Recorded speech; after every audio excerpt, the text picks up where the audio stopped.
Olá, gente. Aqui é a professora Josilma de Biologia. Estamos aqui para mais um conteúdo, membrana plasmática. Uma das partes da célula, juntamente com citoplasma e núcleo.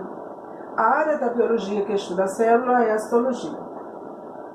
Voltemos à membrana plasmática, formada por duas camadas de lipídios, proteínas e glicídios. As proteínas da membrana possuem funções específicas que auxiliam a membrana da célula a realizar suas funções. Existem 4 tipos. Canal de proteína, que ajuda moléculas e sais minerais a atravessarem a membrana. Proteína carregadora, que carregam as substâncias.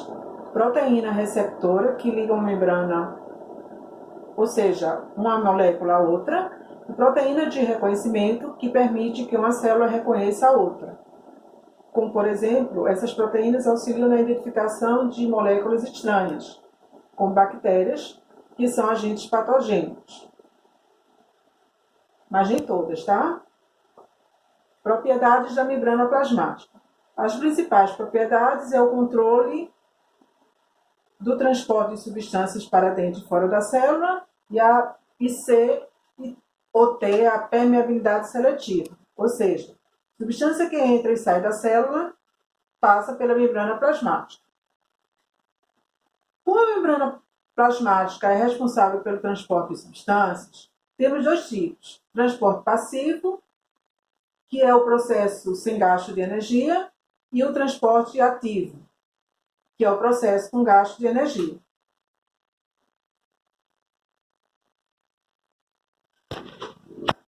No transporte passivo, temos a difusão simples, que é a passagem de moléculas muito pequenas de gases e solutos, dissolvidos em água. Coloquei como exemplo as trocas gasosas na respiração pulmonar, ou seja, a troca do gás oxigênio e gás carbônico. Na osmose, é a passagem da água pela membrana plasmática, para equilibrar a concentração da solução dentro da célula. Quando você coloca sal na alface, para equilibrar a concentração dentro da célula, ela perde água e murcha. Já na difusão facilitada, as moléculas entram e saem da célula com a ajuda de proteínas carregadoras. No transporte ativo, processo com gasto de energia, quando você consome uma charque muito salgada, a tendência é beber muita água, pois a concentração de sódio ficou maior dentro da célula. Então a pressão aumentou. Pois é para ter uma concentração maior de potássio dentro da célula e de sódio fora da célula. Para equilibrar a bomba de sódio e potássio. Os alimentos ricos em potássio, como laranja e banana, é bom para equilibrar a pressão. Os ricos em sódio podem aumentar a pressão, pois requer mais gasto de energia da célula e bombear o sódio para fora.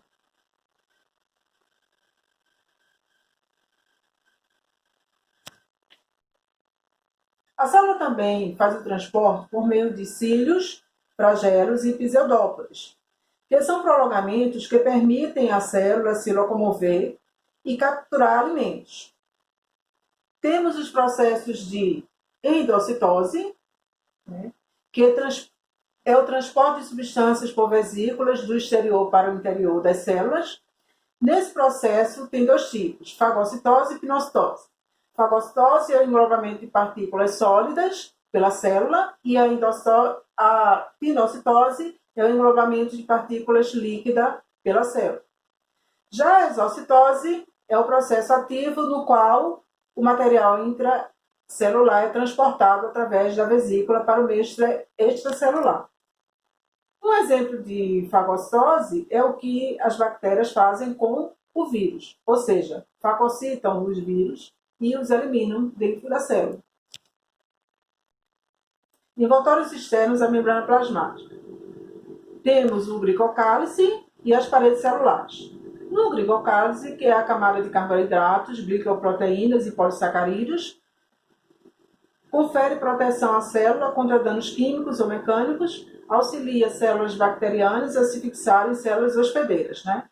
Exemplo, o glicocálice reveste a superfície das células da parede interna do intestino delgado e retém as enzimas responsáveis pela digestão de proteínas e de sacarídeos contidos no alimento. Já as paredes celulares, existe a bacteriana e a parede celular vegetal. A parede celular bacteriana é responsável pela forma da bactéria, aumenta a rigidez da célula, protege a célula contra alguns agentes químicos e físicos externos. Como, por exemplo, os antibióticos, eles quebram a parede celular das bactérias e, assim fazendo, ela vai diminuir sua reprodução. A partir do momento que vai diminuindo a reprodução, diminui as colônias até elas serem extintas. Parede celular vegetal, formada por celulose, polissacarídeos e proteínas, confere resistência e rigidez ao corpo das plantas e sustentação esquelética. Atua como barreira contra micro-organismos.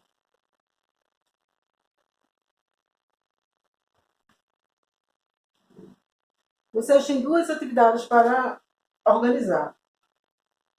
É importante que siga os procedimentos estipulados pela professora. Aí, os dois são experimentação com osmose em ovos de codorna e construção de um osmômetro de ovo.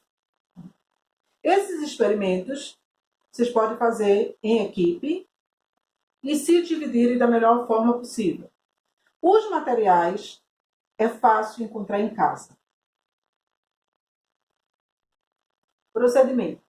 Formar grupos de 6 pessoas para as duas atividades. Então, 3 alunos fazem uma e 3 fazem outra, mas depois manda tudo para o grupo todo. Gravar um vídeo ou 2 vídeos com as atividades. Quando for fazer o vídeo, não esqueça. Dizer que a atividade foi pedida pela professora Josilma Melli, de Biologia, seu nome, série, escola. Qual atividade a ser executada? Material a utilizar, objetivo, procedimento, ou seja, cada etapa do processo da construção do experimento, né? E o resultado que vocês conseguiram com esse experimento.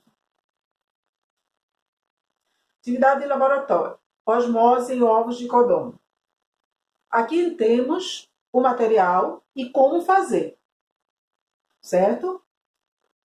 O material, 4 ovos de codorna, né, que os supermercados estão abertos, um recipiente médio que você tem em casa, 2 copos de vidro, água filtrada, vinagre branco, açúcar de cana-de-açúcar, etiquetas de papel, certo? Todo esse material, geralmente a gente tem em casa. O açúcar da cana é aquele açúcar normal que a gente adoça nosso café, o chá, o leite, etc. Todo o procedimento está aí organizado, é só acompanhar, certo? O outro experimento construindo o osmômetro de ovo, o material, o ovo, corpo plástico transparente, aquela parte externa da caneta, ou um tubo plástico rígido, copo pequeno ou vidros de boca larga, água filtrada, vinagre branco, açúcar normal, vela, certo? Esse material, geralmente, todo mundo também tem em casa, porém, como esse procedimento tem o uso da vela, é recomendável que o estudante faça na companhia de um adulto. E todo o procedimento para realizar o experimento. Bom, espero que vocês tenham entendido.